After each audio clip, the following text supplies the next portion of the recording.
The Viper, a relationship that can't be saved. My wife of 9 years, together for 10 years, Monique left me suddenly last Saturday, May 16th. I'm 43 and she's 36. This is my first marriage and her second. In April, she told me that she wasn't happy with X, Y, and Z things, but they were mostly minor, easily fixable things. I had become guilty of complacency over the years, taking us for granted, not paying enough attention to her, not doing as much as I could around the home, that sort of stuff. I never did anything majorly bad, you know, the classic what a jerk stuff. I never or her physically in any way. I'm very against women, never cheated on her. Never was irresponsible with our money. She told me in April 2019 that in 2017 she started feeling indifferent, and that over the next 2 years, it had regressed into falling out of love. I was upset that she didn't sit me down at any point in that long period of time and say, listen, we have to talk, we're in trouble. She did make quick comments here and there over that time period like I don't want to talk about that whatever thing. It doesn't matter to me, we have our own issues. In hindsight, I wish I would have said what do you mean, but instead I chalked it up to her just being moody again. So, from day one last month when she tells me what she wants from me to try and help heal our marriage, I was doing those things day after day. This went on for about 4 weeks and then on Monday, May 11th, she tells me she's decided we're separated with no valid reason attached. I then hear her on the phone that night, and of course I know her inside and out, and I hear the way she's talking is different. It wasn't hard for me to figure out that it was a guy and someone who she was thinking of more than a friend. This went on for 2 more days when on Wednesday, May 13th, she finally admits to me I'm not happy about feeling guilty that I have feelings for someone other than you. I have that in writing. So, I'm a basket case by this point. It continues every night through Saturday, May 16th. When at that point it got to be too much for me and I asked her to get off the phone with him after I was out at a friend's for 3 hours because I couldn't handle hearing her anymore on the phone. She said no, so I took the handset from her and hung up the phone. She then jumped in the car. I went out to ask where she was going. She had the front door locked. So I opened the back door and before I had a chance to get in the car at all, she gunned it in reverse and I arched backwards just in time to avoid the force of the back door slamming shut from hitting me. About 5 hours later at 8 a.m. on Sunday, May 17th, I get a collect call from her saying the car is on the corner. And I say, okay, and where are you and when are you coming home? And she says, that's all I have to say, bye.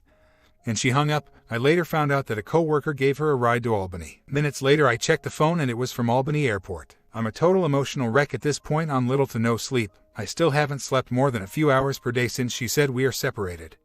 So I did some investigating and I discovered that she flew one way to Nevada. I looked on her Facebook not expecting to see anything, but there I see a guy's profile I didn't recognize on her friends list.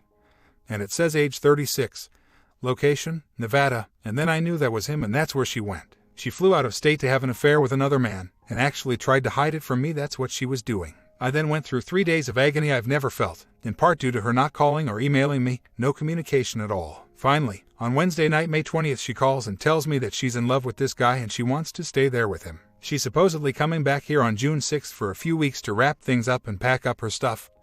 We have to decide who gets what. The bigger problem, though, financially is the house is in both our names, and she asked me to let her off the mortgage. But I said no because I bring home less than $2,000 per month and the mortgage is $1,300 per month. I as of now don't have any realistic prospective roommate option to help split the payments with me. So, I talked to her again and said the only option I can see is that she'll have to put her new life on hold and stay here in the house with me as platonic roommates with separate bedrooms. And we'll have separate bank accounts and keep paying on the house until it sells, which could maybe take a year or who knows how long in this economy. She reluctantly said okay, but maybe for 2 or 3 months. But I'll worry about that more in future days. Right now, it's one step, one day at a time. I've always been in love with her. I still love her.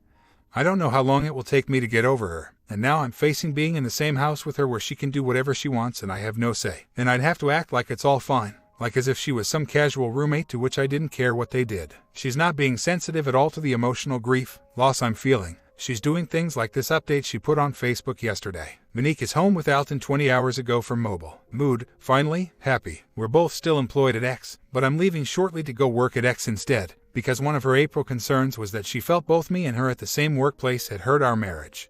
So I said fair enough and got another job. I'm about to start there on June 1st at $12 per hour. A more than $2 per hour cut in pay for me, and everyone there who liked and respected her at X is now disgusted in particular about the part of leaving the state without telling me at the drop of a hat to be with another guy. She literally bought the plane ticket about an hour after she drove away that night, and she did this when she already had a round-trip ticket for visiting her family on the West Coast from May 30th. June 6th, work almost fired her for job abandonment, but apparently, they decided to hold her job until she returns to NY on June 6th. It's for the best that I leave X since supposedly she'll be back there the week of June 7th for whatever amount of time. She literally left with only the clothes on her back. She's been buying clothes on her CC out there along with other basic necessities. When I spoke with her this week, she didn't sound like her at all, way too all over the place sounding mentally.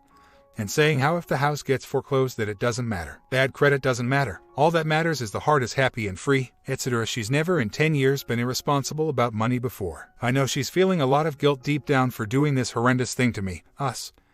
But she's not letting herself feel that, yet. Instead, she's made up this hurtful excuse about putting it off on me. And she's telling and texting people that she's afraid of me and how I tried to grab her out of the car. When I asked her on the phone a couple days ago about this, I remained calm the whole time on the phone. I knew yelling or whatever would just probably cause her to hang up. She said to me, yes, I had to leave the state because I was scared for my safety. I told her that not only wasn't I even in the car, so no trying to grab scenario even happened, or would have happened. She just said yes it would, and I said, look, you're speculating about what you thought was going to happen. It's not factual, and in 10 years together, I never hurt you physically. So for you to think now all of a sudden I would become physically abusive towards you, that's just not based in reality. Obviously, I'm the one being rational and logical about it, but again, she's too messed up mentally right now to face reality. If she had done this anytime in the first 6 years of our marriage, I'd only be facing her taking stuff out of the $500 rental and be gone. But due to the mortgage and both our names on it and I can't pay it alone, I'm in a world of probable financial trouble now, which is difficult for me to take in at the same time as losing the woman I love. I've always had abandonment issues from my parents throwing me out on the street as a kid. I was single living alone from age 20-33. I got lonely sometimes, but I was used to it. Now though, I've grown very dependent on her, at the very least, presence. That's been ripped away from me. I keep waking up after an hour or two in a sweat. Even during the years she was here with me, I'd commonly wake up if she got up before me because I'd sense somehow that she wasn't next to me in our bed anymore. But now, I've been abandoned in the worst way I could have ever imagined, and if I could turn back the clock 10 years and saw this day coming, I probably never would have gotten serious with her. In the last week, besides very limited food or sleep, I alter several times a day from an uncomfortable numb feeling to it all hits me again, and when I break down, I've thrown up twice from crying so hard. It's been less than 2 weeks since this nightmare started, but it feels like 2 months or whatever. Note to the sad irony in this, which is that she left her first husband of 8 years quickly to be with me. And now 10 years later she's done it again. Monique was from the West Coast and we met online in a Tori Amos chat room. And we went from chatting to talking on the phone to her flying here to be with me face to face in a span of less than 6 weeks. After a few days here, neither of us wanted to leave, so she never went back. We were literally living together from day one that we were in the same location. When she got here to NY State in April 2009, she said she had to know what it would be like to be with me physically. Because in her first marriage she said she was always repulsed when she had slept with her first husband. So, she said she'd never go through that again, and even though we connected emotionally and personality-wise, she also needed to know that I would make her quiver, as she put it, in bed. Fortunately for us, that was the case. 10 years ago, when she was here on the phone with her first husband, she'd let me listen as she was telling him, you know, I was never in love with you. I loved you as a friend, I never should have married you, and I'm never going to be with you again. With me though, she said last week I was in love with you for many years. Which I know is true, then I became indifferent, then I fell out of love. But I don't know what the future holds, so I'm leaving open the option that you and I may possibly reconcile in the future. I'm unable to put any weight behind possible reconciliation down the road. I just can't emotionally handle, or want to handle, waiting for the phone to ring 6 months or a year from now and possibly hear her say I made a mistake. I want us back. I have to just let that notion go, and I need to consider me and her to be done. Of course, we have to be legally separated for 1 year in New York State before any kind of divorce would be granted. Since Wednesday night, May 20th on the phone, she has repeatedly tried to convince me to keep the house. And my gut tells me, which is very rarely wrong with her, that she's not consciously realizing it. But what she's doing is wanting to keep me in the house to be here for her just in case the day comes if, when she wants us back again, a sort of backup insurance policy for her. It seems to me that she doesn't want me to go back in some crappy low-rent apartment, because she wouldn't want that either. Now that I've had a house for a few years, of course I don't want to go back to renting an apartment, but it's very likely that's what's going to happen sooner rather than later. I found possible answers to her behavior this week, which I emailed to her, and she's not accepting it at all. She laughed at me and said, if that's what you need to make yourself feel better about this, you go right ahead. Some women in their mid-30s in a long-term relationship start feeling old and stale, and some of them enter a severe case of female midlife crisis which have specific symptoms. She executed all of the 5 symptoms. It particular hit me hard because she was on the phone with this guy, and somewhere mentally in this midlife crisis, she knew that she was provoking me into some form of confrontation. And by me hanging up the phone, in her mind, it justified her leaving, which she then exaggerated into her ugly fantasy about thinking I was going to physically put my hands on her. I talked to a married couple at work who, unknown to me before, they're both about 40, they were together since mid-20s, and when the wife was 35. She told me herself this week how in a pretty short span of time, was telling her husband that she couldn't deal with him anymore, and she left quickly to be with someone else. After about 6 months of that, she said she still felt not right emotionally. So she went to a therapist, and that's when she learned about this specific form of severe female midlife crisis. She then reconciled with her husband a few months later, and they've been together ever since. That's a bit beside the point though, because as for me at this moment in time, Monique has crossed way too big of a line by initiating a physical relationship with someone else. Her and I had bonded as recently as this month before she said the separation thing on May 11th. Coupled with the unfounded being scared of me thing, because she knows how hurtful that it is to me since I'm so against that and have never done it to any female. So, if she comes here, and it's a separate rooms platonic scenario, that's fine with me, and I use fine loosely because nothing about any of this is fine. Because I am not capable now, nor do I want to, be actively engaged in a marital type of relationship with her. That wasn't the case a week ago when it was only some phone-based fantasy plan that she hadn't yet executed. Now that she has though, it changes everything forever. I just don't know what comes next. I can't rely her for anything now, and if she does come here, I've already imagined awful scenarios on her end, like maybe when I'm at work during different hours than her. Will she pack minimal stuff and smash the TV or whatever, and drive across country in our car to be gone for good? That's another wrinkle in this. She wanted to buy a new car last year, so we're only 11 months into a 5-year car loan, which is $300 per month. And it's in both of our names, so she could come here and I guess just take it if she wanted to, and then I'm left with no car to get to work. Etc. Trying to process all that has happened so quickly, coupled with the huge question marks about finances, the house, possible foreclosure, my credit ruined. It's just too much for me to take all in, and it's hard for me to speak out loud and complete thoughts without losing my train of focus. Update: I emailed this to Monique 2 days ago. Monique, I just wanted to say that I hope you'll work with me to be as fair and civil to each other as we both can be during this life-changing period for both of us. I do not want us to walk away from each other after we've resolved matters and NY as hating each other. I personally don't want to carry that negative feeling inside me. It's already all I can do to not have a nervous breakdown with the loss of you and everything else associated with it. So to add hatred on top of that is too much bad emotion on top of how destroyed I already feel. I'd never wish you harm, and if the day ever comes for you, and I hope it doesn't, in which you're hurt and need help or someone to talk to, I definitely wouldn't want you sitting there if you wanted to call me. But then you say to yourself instead, no, I can't call him. He hates me. I know you care about me, even if it doesn't seem that way to me in recent days. So as long as you continue to care about me on any level, then I can do the same towards you, so please do whatever you can to work with me in keeping that as a reality. She replied to that with, I appreciate your efforts in reaching out as a friend. Without wanting to hurt you, I still want you to know that I'm happy. I hope as a friend you can be happy for me. I know that might not be possible. I didn't reply to her with the following, because I have no energy to battle with her. But my feeling on this is, be happy for her. Are you kidding me? This so-called happiness was achieved how? By walking out on me and destroying me. I think it's insensitive to say the least that she would email that to me. Why couldn't she reply instead with something more like, I don't want us to hate each other either. It means a lot to me that you're trying to be so big about this, thank you for that.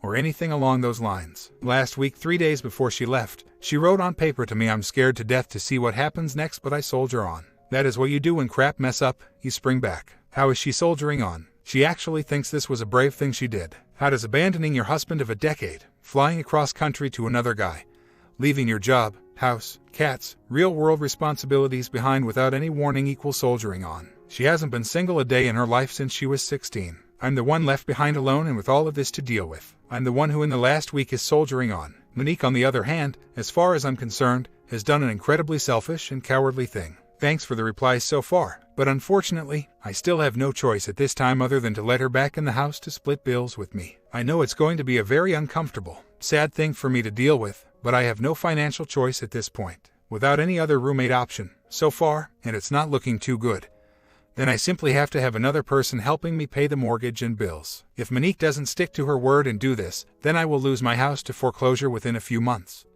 And I will have my credit ruined for at least 10 years. Monique has chosen to put me in this, what was previously, unthinkable emotional and financial hell. And I just don't have any other options right now. Monique has been gone 2 weeks at this point and will supposedly be back here in 1 week on June 6th to do the whole platonic roommates, split the mortgage thing. And I'm still very anxiety-ridden about that. Communication between us has been very minimal in the last week or so.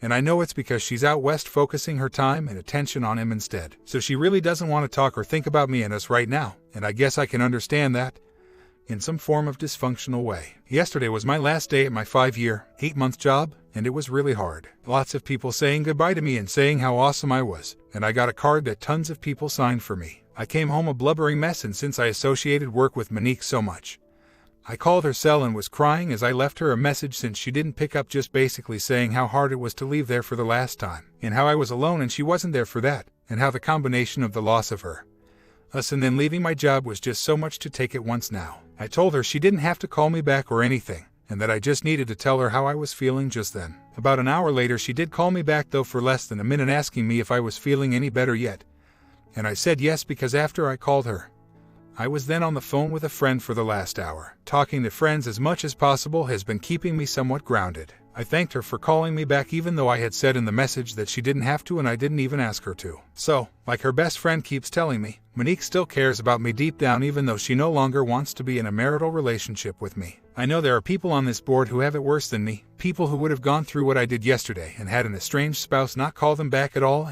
or maybe have gotten a rude call back or whatever. I'm not sure if the below picture of Monique will be visible on this board or not, but I just felt like putting one of my favorite casual picture in our home shots on here. For those of you who have an appreciation for physically beautiful people, you may understand why it's so hard for me to lose her, even though the emotional, love connection loss of her is what's primarily causing me so much heartache. She shouldn't have done to us what she did. At least I could have said fair enough if she told me she considered us separated and 5 days later flew to stay with her brother and rebuild her life somewhere else the normal way, such as get a job, meet someone new after a while has passed, etc. As for acting like I don't care about her anymore, I'm too honest and blunt of a person to put on a fake front like that, and just stop caring like our wives have done. It would be easier to let go. I think that was the point trying to be made. Believe me, my wife is beautiful. She will have no trouble finding another guy. It is very hard for me to think of her with another person. I wish I could just say duck it and move on, but it's not that easy. She didn't come back on June 6th, and she says she's not. I went from being afraid of how she may or may not mentally break down when she got here,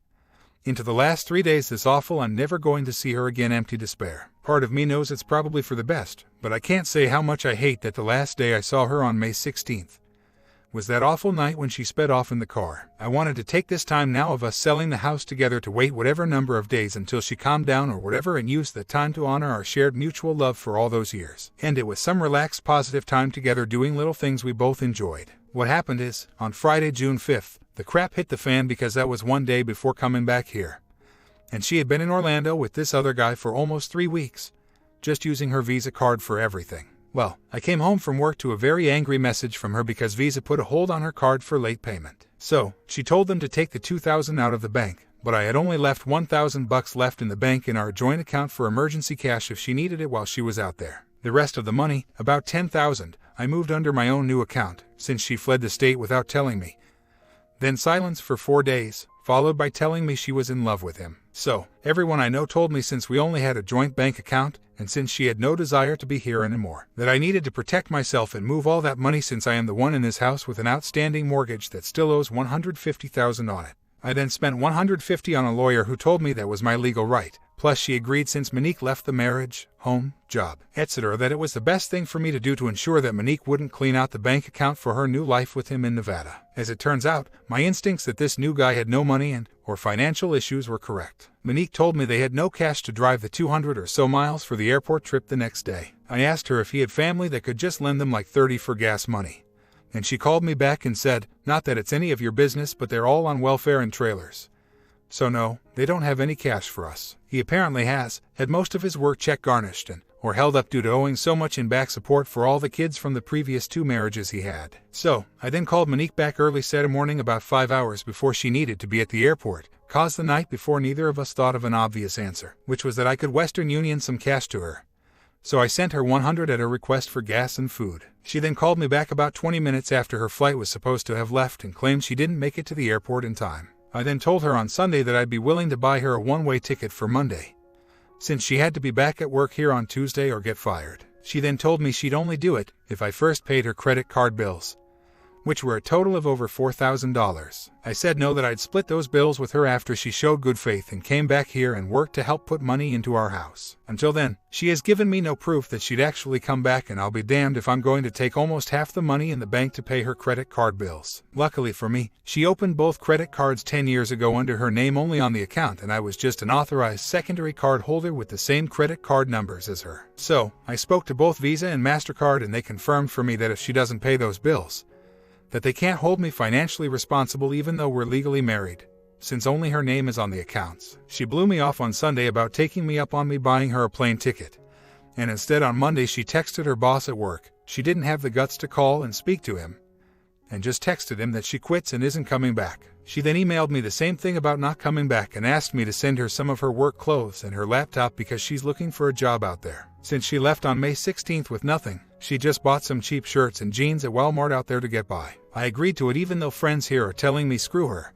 She left. Let her worry about how she's going to get her crap. It's not your problem. While I understand that sentiment, on the other hand, legally speaking, everything in this house is joint marital property, so I think it's better that I just send her one box of clothes and her laptop as a sign of good faith in order to maybe prevent her from flying here someday soon and just breaking whatever she wants to here. Yesterday I emailed her about what she would like to do about the joint mortgage on our home. Since it's a rational email, hopefully we will start making some progress. I haven't heard from her in 5 days though, so I'll just have to wait and see. Below are excerpts from the long email about our house. Hi Monique. On June 15th you wrote, put it on the market or I can sign it over or you. But on June 16th you wrote, yes, I know you need a roommate, lots of people do. 10 years ago, you knew that. That is why you should keep the house and get 2 roommates. Could you please clarify whether you want us to put our house on the market or not? You've confused me by saying put it on the market one day, but then saying you should keep the house the next day. If you want it to go on the market, then I do know that your signature would be required as well as mine since we're co-owners. Please keep in mind that if you decide you want it to be put on the market,